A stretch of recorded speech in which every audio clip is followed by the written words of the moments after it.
Selamat datang di channel Pemuja Malam. Jangan lupa like, share, and subscribe ya. Terima kasih.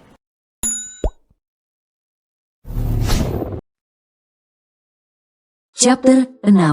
Sang bos belum berani mengungkapkan perasaannya. Bos, sejak kapan bos di sini? Sejak tadi, tapi gak dilirik sama sekali. Maaf bos, saya terlalu fokus. Alvaro tidak menjawab, ia hanya masuk ke dalam ruang kerjanya. Alvaro sejak tadi, satu pun tidak ada yang ia kerjakan. Bahkan berkas yang menumpuk pun ia biarkan saja. Alvaro menyuruh Abey masuk ke ruang kerjanya. Dengan patuh Abey menurutinya. Abey diminta duduk di depan Alvaro yang berpura-pura sibuk memeriksa berkas. Bantu aku menyelesaikan ini. Pinta Alvaro memberikan map yang berisi berkas. Abey hanya mengangguk sebagai jawaban. Abey yang memang tekun dalam bekerja, dengan cepat ia mengeceknya dan menyerahkan kepada Alvaro untuk ditandatangani. Jam makan siang pun tiba, Abey segera keluar dari ruangan bosnya itu. Alvaro juga menyusul. Alvaro meminta Abey untuk masuk ke dalam lift bersamanya.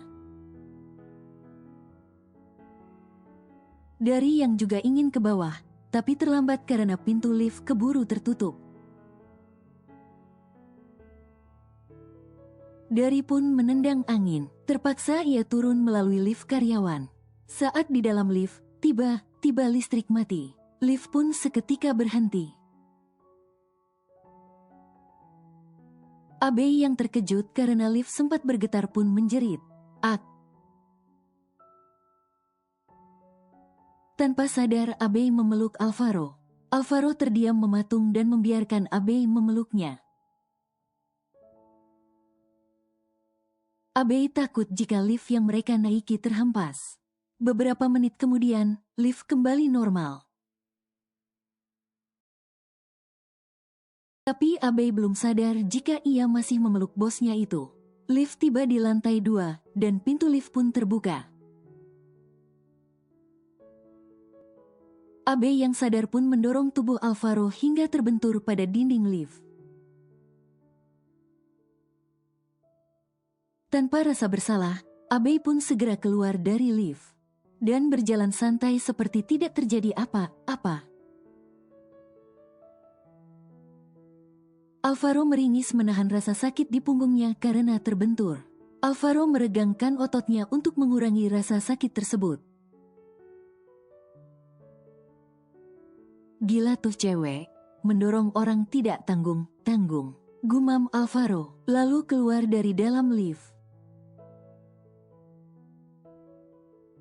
Suasana di kantin yang tadinya heboh kini senyap dan sepi seperti kuburan. Tidak ada yang berani bersuara saat melihat bos mereka datang ke kantin. Mereka yang tadinya membicarakan Mustika yang dipecat, kini semuanya terdiam. Bahkan yang sedang mengantri mengambil makanan pun menepi memberi jalan kepada bos mereka. Lanjutkan saja, saya hanya ingin lihat saja, kata Alvaro. Tumben bos kemari, ada apa ya? Tanya karyawan satu sambil berbisik. Tidak tahu, mungkin ada hubungannya dengan pemecatan Mustika, jawab karyawan 2 berbisik pula. Bagi yang mengantri mengambil makanan pun melanjutkan kembali. Oh ya, di sini makanan sudah tersedia, hanya tinggal memilih lauk dan sayurnya saja. Ada yang tidak ingin nasi, juga ada seperti mie goreng dan bakso. Semua sudah disediakan, hanya tinggal memilih saja. Dan mereka harus mengambil sendiri dan tidak dilayani. Lebih kurang seperti prasmanan. Bos mau makan? Tanya Abe. Apakah enak? Tanya Alvaro balik. Saya ambilkan sedikit dulu untuk bos mencicipinya, jawab Abe. Alvaro mengangguk. Abe pun mengambil nasi dan lauknya kemudian menyerahkannya ke Alvaro. Kemudian Abe melanjutkan makannya. Bos, mengapa tidak bilang kalau ingin kemari? Tanya koki kantin. Saya hanya melihat, dan ini, saya mau mencicipinya, jawab Alvaro. Setelah selesai makan, Alvaro langsung bangkit dan akan kembali ke ruang kerjanya. Setelah kepergian Alvaro, suasana kembali ramai. Abe tersenyum. Tadi senyap, sekarang riuh lagi. Istirahat makan siang sebentar lagi habis. Mereka pun kembali ke divisi masing-masing, dengan tugas masing-masing tentunya. Apa aku harus meminta maaf ya? Tadi aku gak sengaja mendorongnya, gumam Abe. Bagaimana kalau bos marah, terus aku dipecat? Apa nasibku akan sama seperti Mustika? Batin Abe. Abe menjadi dilema saat ini, jujur ia takut jika sampai dipecat. Padahal ia bekerja baru beberapa hari, tapi sudah membuat kesalahan yang fatal. Abe, bos memanggilmu, kata Dari. Ada apa bos memanggil saya? Tanya Abe. Tidak tahu, tapi bos bicara tentang tanggung jawab. Jawab Dari. Kemudian ia segera pergi dari situ. Abe semakin ketakutan dibuatnya, tangannya terasa dingin seperti es. Ada rasa bersalah, tapi yang paling dominan adalah takut dipecat. Bagaimana ini? Bagaimana jika aku dipecat? Aku tidak punya pekerjaan lagi. Aduh, bagaimana? Gumamnya. Abe mandir di depan meja kerjanya. Sebentar duduk, sebentar berdiri. Duduk lagi, berdiri lagi. Aku pasrah saja deh. Apapun konsekuensinya aku akan terima. Akhirnya Abe memantapkan hatinya dan menguatkan dirinya. Tanpa Abe sadari, gerak-geriknya diperhatikan oleh Dari. Dari tertawa terpingkal melihat kelakuan Abe seperti itu. Kena kau, waktu itu kamu banting aku, sekarang tuan yang kena. Aku kerjain biar tahu rasa kamu. Ucap Dari berbicara sendiri, sementara Abe masih ragu, antara ingin masuk dan tidak. Jika tidak masuk, ia takut bosnya makin marah. Diam Dari merekam kelakuan Abe. Kemudian ia tersenyum penuh kemenangan. Dari mengirim pesan kepada Alvaro dan mengatakan bahwa Abe ada di depan pintu. Seketika Alvaro tersenyum setelah membaca pesan tersebut. Alvaro mulai mengatur posisi dan akan berpura-pura sakit pinggang setelah didorong oleh Abe. Alvaro menjerit. Abe semakin tidak karuan dan ia merasa sangat bersalah. Pinggangku, jeritnya lagi. Abe yang mendengar itu, segera masuk tanpa mengetuk pintu lagi. Bos, Abe terlihat cemas. Biar bagaimanapun itu adalah ulahnya. Abe mendekat karena posisi Alvaro tengkurap di sofa.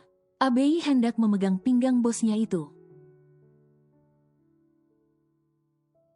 Namun tangannya menggantung. Abei menarik lagi tangannya. Bos, maafkan saya. Tolong jangan pecat saya, bos. Saya butuh pekerjaan ini.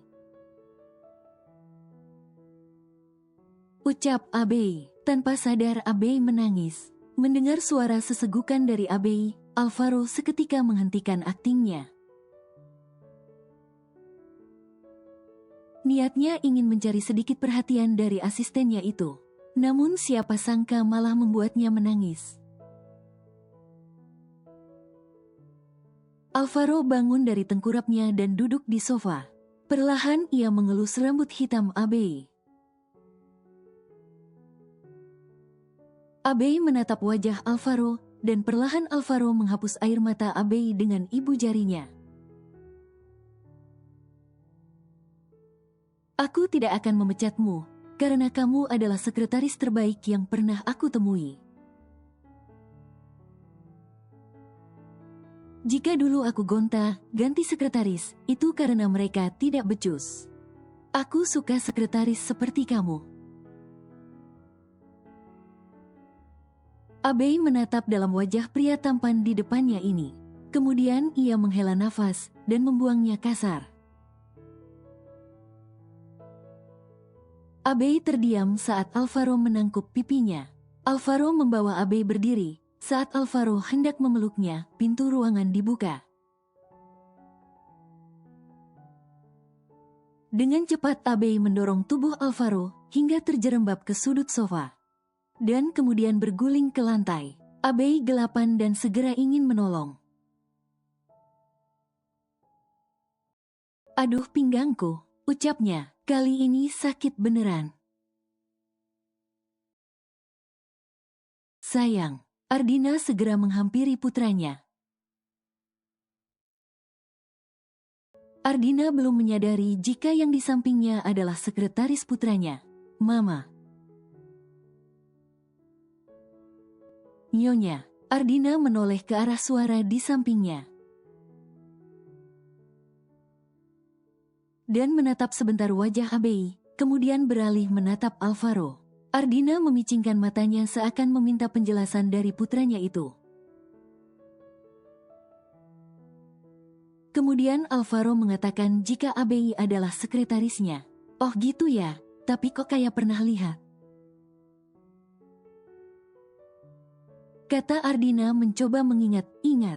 Ah iya, yang jualan gado itu, kan?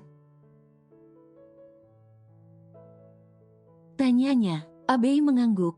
Ardina langsung memeluk Abei. Tidak menghiraukan Alvaro yang kesakitan.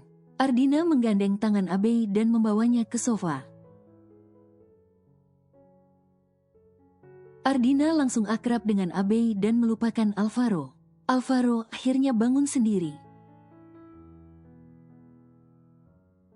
Ia berjalan perlahan-lahan sambil memegangi pinggangnya. Alvaro juga duduk di sofa bersama Ardina dan Abei. Bos maaf, ucap Abei merasa bersalah. Ardina yang tidak mengerti persoalannya dan tidak mengetahui kejadiannya pun bingung, lalu bertanya. Sebenarnya ada apa? Tanyanya. Tadi saya tidak sengaja mendorong bos, dan dia jatuh. Jawab Abei tertunduk. Buahahaha. Ardina tertawa terbahak-bahak mendengarnya. Belum ada yang berani bertindak seperti itu pada putranya. Tapi Abei malah membuatnya seperti itu. Ma, ini sakit, harus dibawa ke dokter. Rengek Alvaro. Bos, biar saya periksa, tawar Abei. Tidak, nanti malah tambah parah lagi. Tolak Alvaro. Percaya sama saya, ucap Abei. Alvaro akhirnya menurut. Abei menyuruh Alvaro tengkurap di lantai. Dengan gerakan lembut Abei memijat pinggang Alvaro. Kemudian Abei menekan pinggang tersebut hingga berbunyi krek. Alvaro pun diminta untuk bangun. Dan benar saja, Alvaro tidak merasakan sakit lagi. Tidak seperti tadi sebelum diobati oleh Abei. Oh ya, Mama pulang dulu, tadi Mama hanya ingin mengantarkan ini.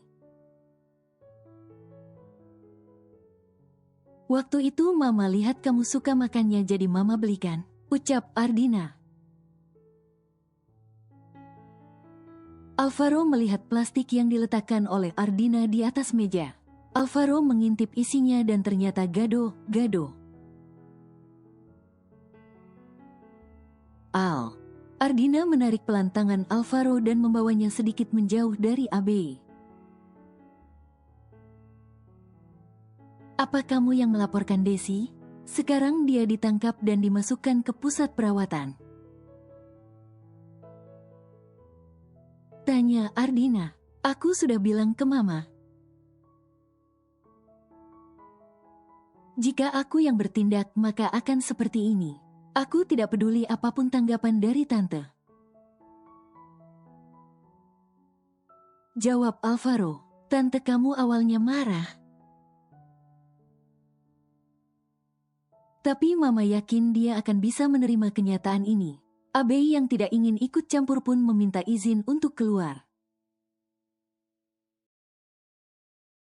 Abei akan melanjutkan pekerjaannya. Ya sudah, Mama pulang dulu. Mama suka dengan gadis itu. Ucap Ardina yang akhirnya segera pergi dari ruangan itu. Ardina menyapa Abei dan bertanya sudah berapa lama bekerja di sini? Abei pun menjawab baru beberapa hari. Kemudian Ardina pun pergi dari situ. Alvaro memakan gado, karena ada 2 porsi, jadi ia berikan kepada Dari. Sementara Abei tidak mau, dengan alasan sudah sering memakannya. Abei mengemasi barang-barang di meja kerjanya, karena jam pulang kerja sudah tiba. Abei tidak peduli walau bosnya dan asisten bosnya belum keluar. Yang penting jam kerja sudah habis dan sekarang sudah waktunya pulang. Abei berjalan menuju lift karyawan. Setelah pintu lift terbuka, Abei segera masuk. Lift berhenti di lantai 19, kemudian lantai selanjutnya. Saat sudah penuh barulah lift turun ke bawah. Mereka semua menunggu giliran, karena lift yang ada hanya 2, yaitu untuk karyawan dan untuk bos. Alvaro sudah meminta orang untuk menambah lift 1 lagi. Namun mereka baru bisa bekerja minggu depan. Alvaro pun menunggu 1 minggu lagi untuk renovasi lift. Abei keluar dari lift dan langsung menuju parkiran. Tanpa menyapa siapapun, Abei langsung menaiki motornya dan segera pergi dari situ. Karyawan yang tidak mempunyai kendaraan sendiri, disediakan angkutan umum oleh perusahaan. Berupa bis khusus untuk para pekerja. Abei keluar dari perusahaan.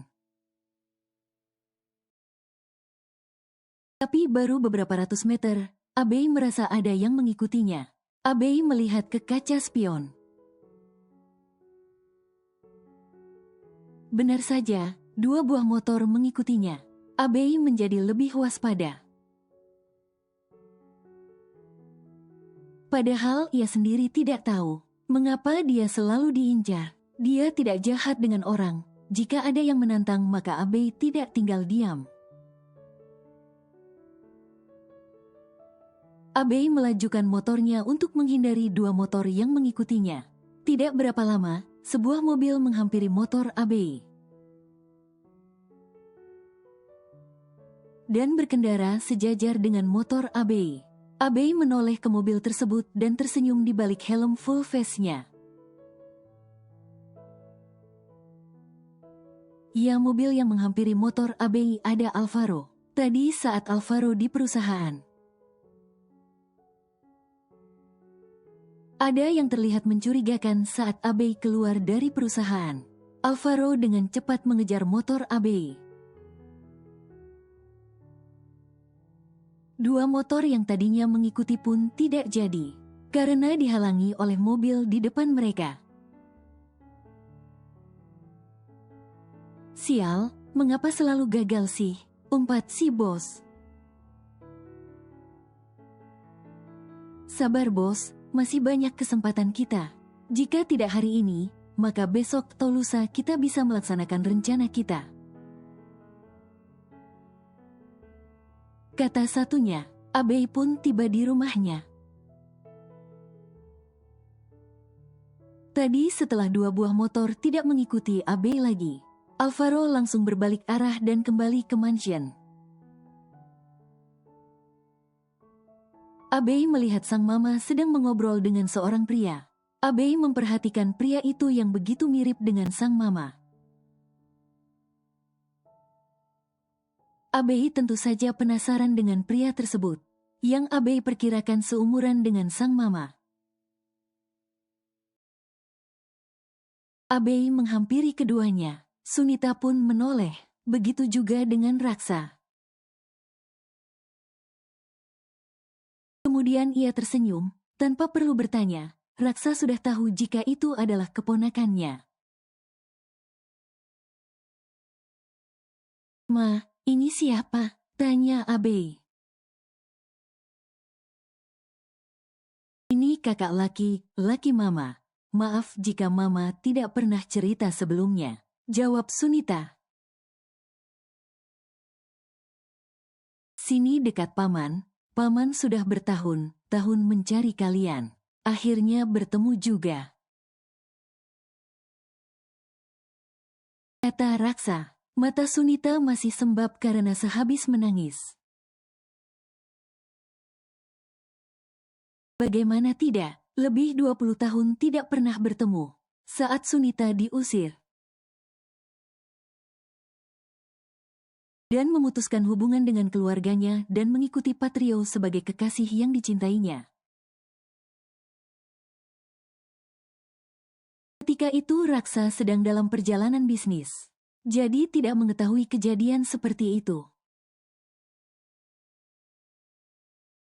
Saat ia kembali, ternyata sang adik sudah pergi dari mansion milik keluarganya. Sunita lebih memilih hidup sederhana dan meninggalkan harta, demi hidup bersama orang yang dicintainya. "Dek, apa perlu aku hancur perusahaan mantan suamimu?" tanya Raksa. "Tidak perlu mas, biarkan saja. Dia sudah bahagia dengan kehidupan yang dia pilih," jawab Sunita. Abei tidak memberitahu sang mama kalau dia bertemu dengan papanya semalam. Abei tidak mau mamanya sedih. Biarlah dia sendiri yang melihat bagaimana perlakuan papanya, yang seolah tidak mengenalinya. Abei menjadi akrab kepada sang paman. Apalagi Abei memang butuh kasih sayang dan figur seorang ayah.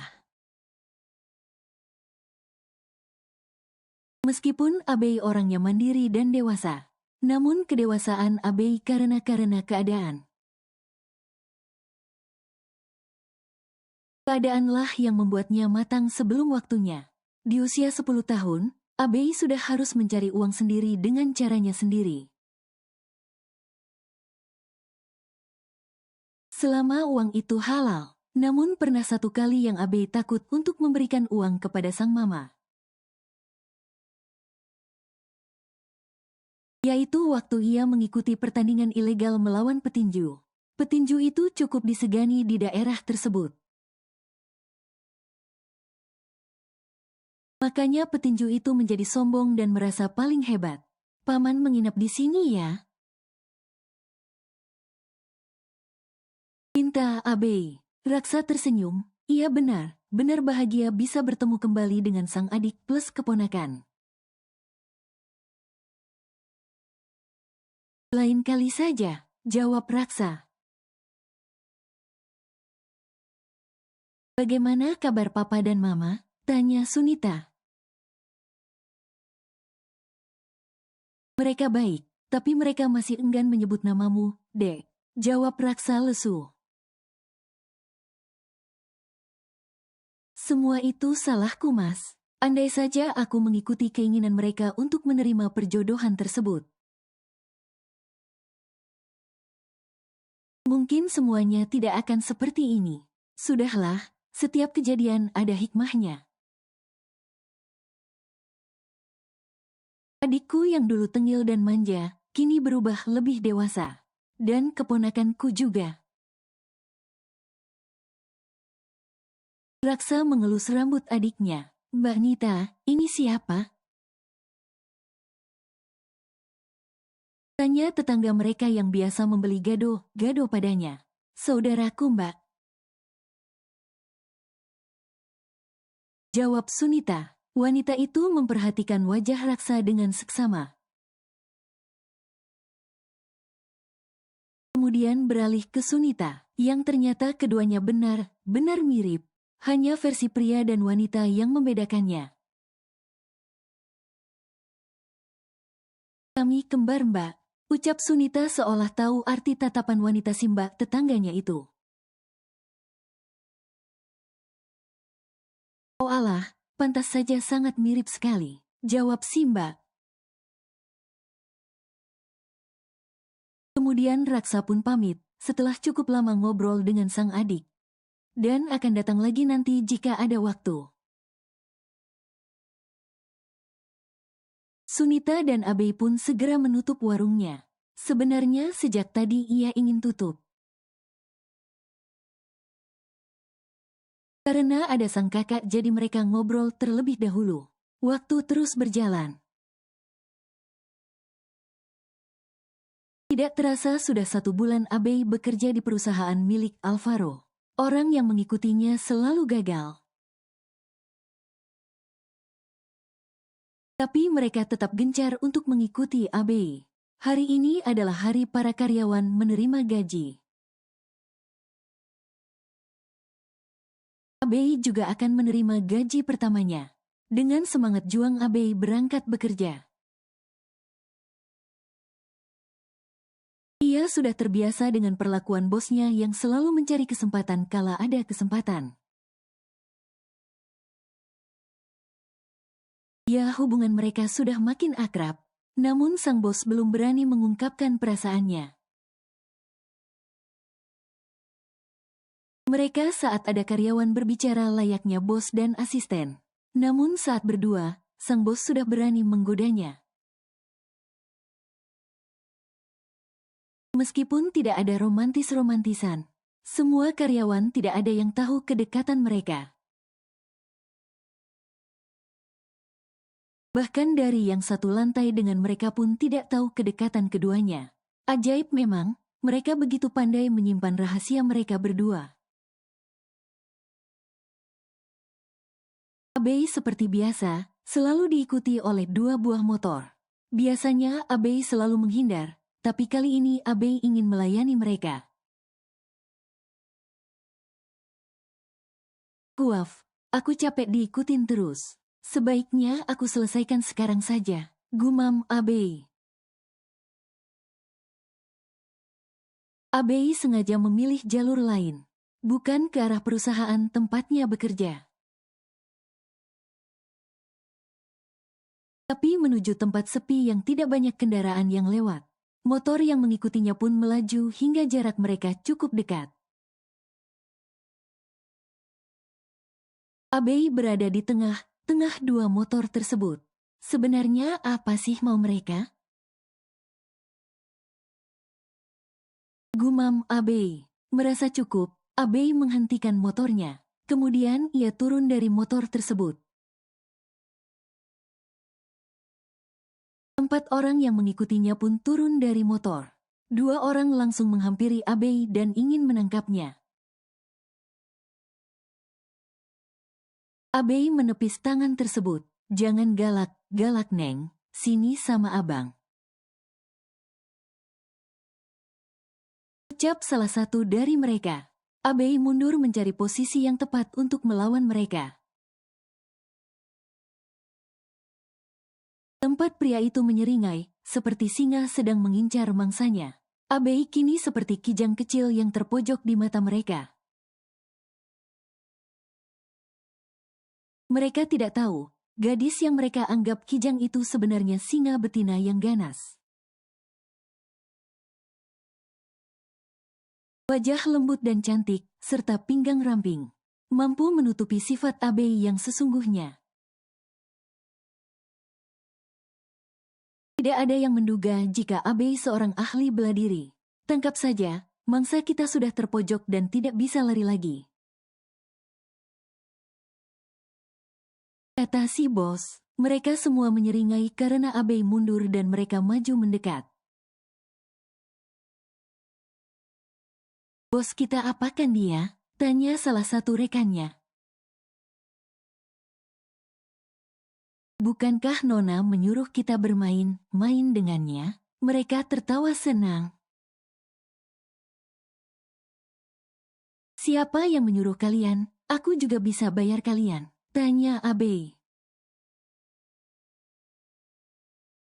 Kami tidak ingin mengatakannya, jawab si bos. Bos, bukankah yang menyuruh kita Nona Mustika? Tanya salah satu rekannya. Goblok, mengapa kamu kasih tahu? Si bos memukul kepala bawahannya itu. Tapi dia juga tidak bisa melawan, jawabnya sambil mengusap kepalanya yang dipukul tadi. Abei menyeringai. Kali ini Abei akan menunjukkan taringnya. Dan tidak akan bersikap manis lagi kepada musuhnya. Mustika, ternyata kamu dibalik semua ini. Gumam Abei. Heh, tunggu apa lagi? Tangkap dia dan bawa padaku. Perintah si bos. 2 orang maju hendak menangkap Abei. Abei memasang kuda dan siap melawan mereka. Abei melambaikan tangannya ke depan agar mereka semakin mendekat. Wow, dia siap berkelahi, bos. Ucap salah satu mengejek Abei. Mereka mentertawakan Abei, namun detik berikutnya, 1 orang terpental ke tanah akibat tendangan dari Abei. Mereka seketika melongo dan berhenti tertawa. Yang 1 orang mundur mendekati bos mereka.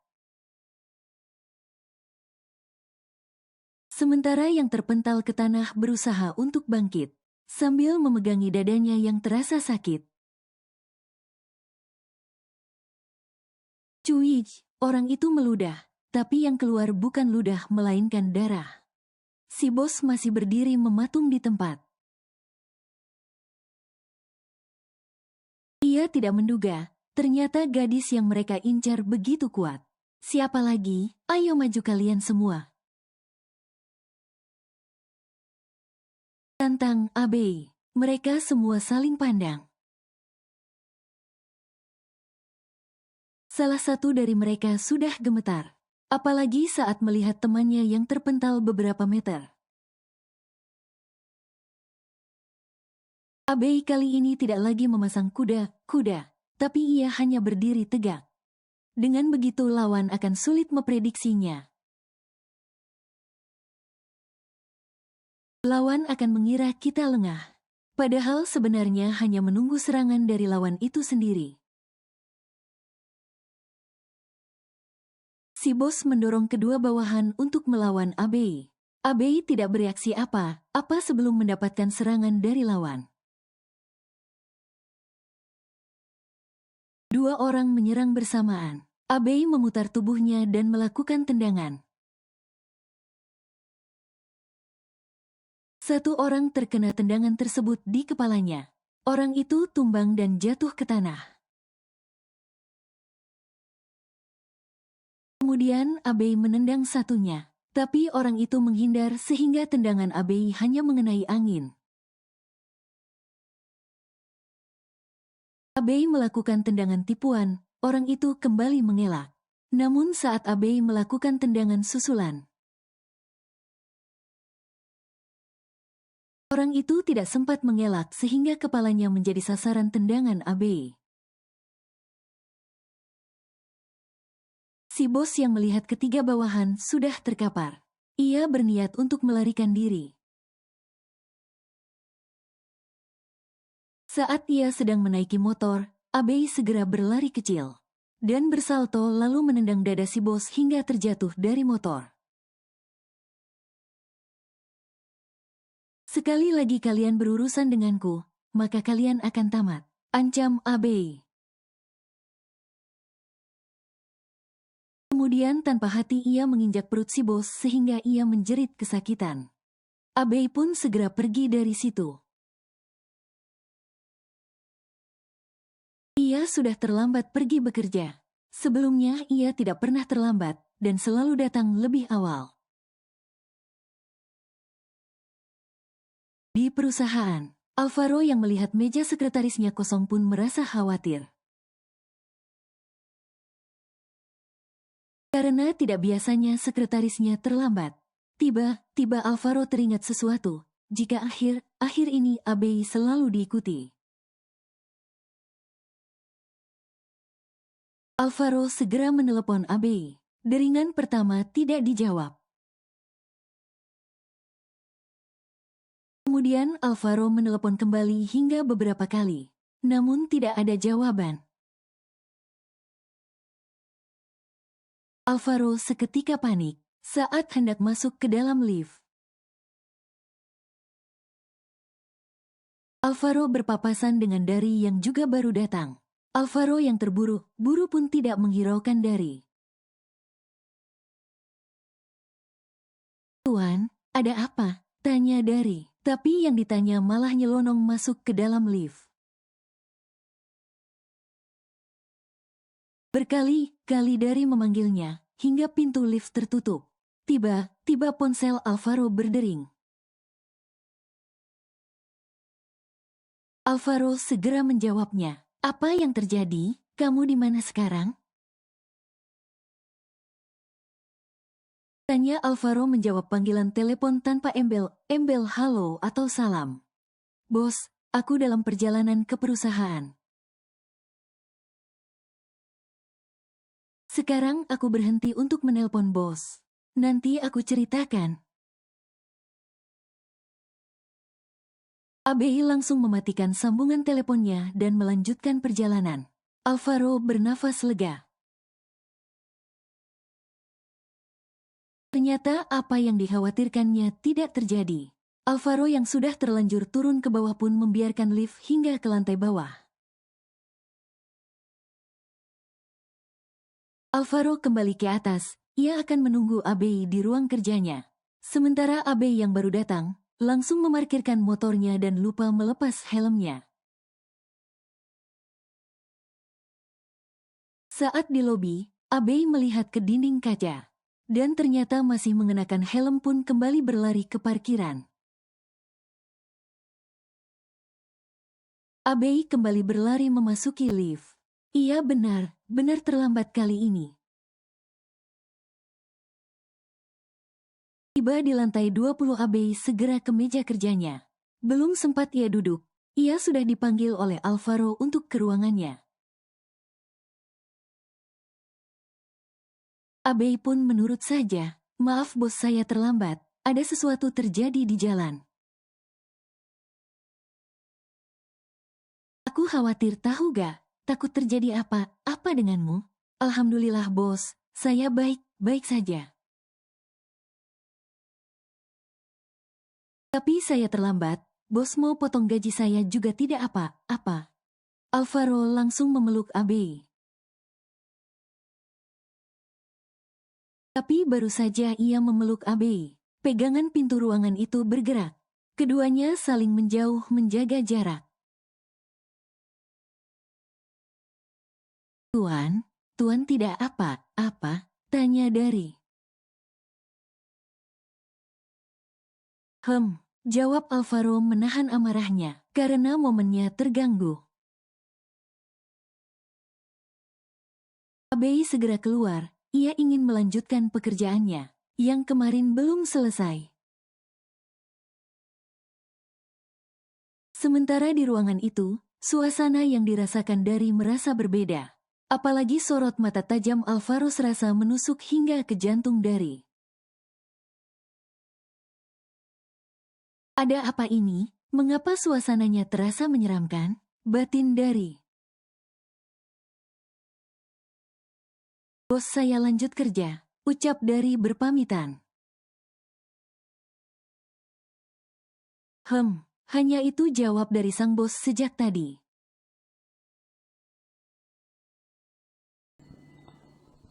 Bersambung.